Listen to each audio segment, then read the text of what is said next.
はい、塩マニア YouTube チャンネルです。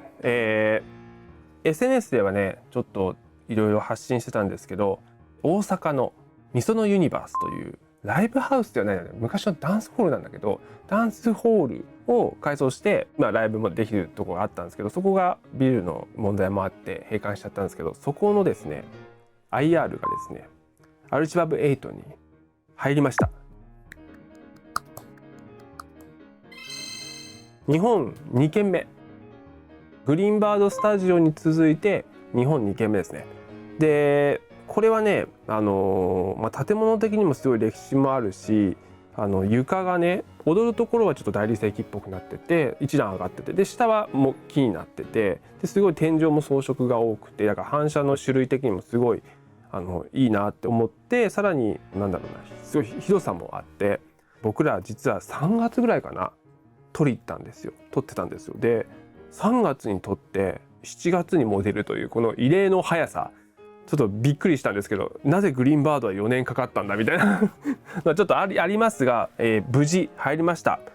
クレジットもね書いてくださってて、グリーンバードを撮る時っていうのはどちらかというとスタジオを撮り方で撮ってて、みそのはライブハウスを撮るので、もっとでっかいスピーカー用意したり、ちょっと撮り方がね実は正式には違ってて、あんま詳しいことはちょっと言えないんですけど、アルチバーブアジア代表としていろんなノウハウを今蓄積していってますが、あくまでもこのプロジェクトってこっちが勝手にやってて、クオリティが OK だったら出せるんですよ。なのでこっちがお金を出して場所を借りて撮ってるっていうプロジェクトなんで、今回はやっぱりアジカンのゴチさんがここ撮りたいって言ってくださって、じゃあいつも一緒に撮ってる富田さん、録音技師の富田さんと田中修一さんって映画系のエンジニアさんのスケジュールを確保して、でうちの大阪のアシスタントと、ゴチさんといれば、これだったら短時間で、時間との勝負もあるから短時間で撮れるんじゃないかなと思って、大阪までね日帰りしてきました。残念なことに富田さんはロケが押してて、秋田かなんかにいて戻ってこれなくて、同じ会社の大黒さんっていう方に手伝っていただいて、エンジニア4人とゴチさんで撮ってきましたね。でかなりポイント取ったよ。10何ポイント取った。これ確かに書いてあった気がしたけどな、 SNS かな分に。で今これアルチバーブダウンロードしたんですけど、ここにねダウンロードするとニューっていうのが出て 9.0.6 まで対応してます。やったねっていう。そうなるようにポイント数もたくさん取ってるっていうのもあるけど、音は聞かせられない相変わらず音は聞かせられないけど、今ちょっとね別で出しちゃってるんで 9.0.6 がパッと出るわけじゃないんですけど、こんな感じでひょいと今 7.0.2 で出てますね。ステレオで使うことももちろんできて、こう 9.0.6 で使うこともできます。 4.2 メートルと 10.2 メートルが採用になったのかもしれないね。ちょっとステレオで見てみようか。ステレオは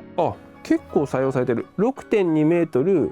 8.2 メートル、 12.2 メートル、 14.2 メートル、4種類選べます。ステレオだともちろん51も使えるし771も使えます。はい。アルチバーブ8も実は2種類あって、レギュラーとアルチバーブ 8XL っていうのがあります。 XL にしないとドルビーアトモスには対応しておりません。ちょっと買う時に注意してもらいたいのは、レギュラーだとあくまでもステレオまでだと思います。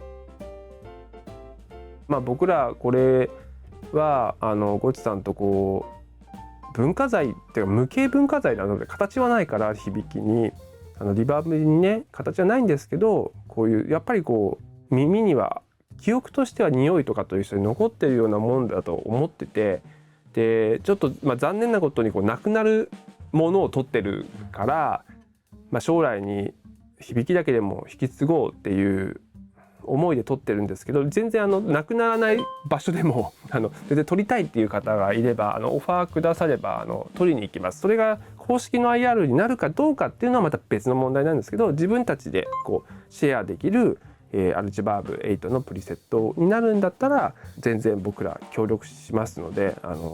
さすがに地方で移動費があまりにかかる場合はちょっとそこは出してくださいねっていう感じなんですけど、そのために僕もねマイク結構4006いっぱい持ってますし、スピーカーもねいつもジェネリックジャパンさんがね協力してくださったり、スタジオサイズだったら僕も1032っていうのを持ってるので、ぜひぜひ声かけてください。はい、何か未来にね残せるものがあればいいかなと思って、こう今360度で映ってるやつもあるんですけど、でこういう場所が日本にあったよっていうのを世界にね知ってもらえるとすごいいいなと。どうしてもアジアのプリセット、オランダの会社なんでアジアのプリセットないんですよ。中国もないし、だからこういうのを日本独特の、この間僕蔵のリバーブ、今ごちさんたちと作ってる藤枝のねレコーディングスタジオの改装する前の響きとかもちゃんと抑えてあって、でそういうのをうまくこう引き継いで未来に引き継いでいけたらなと思ってやっておりますので、何かありましたらお声掛けください。面白そうな場所には僕は飛んでいきますので、個人的にお城のリバーブを取りたいっていうのは個人的にはありますが、はい、僕の畳リバーブもねベースで売ってますんで、僕の実家の畳のリバーブもあるので、そういうのも含めてこういうのに興味持ってもらえたら嬉しいです。ありがとうございました。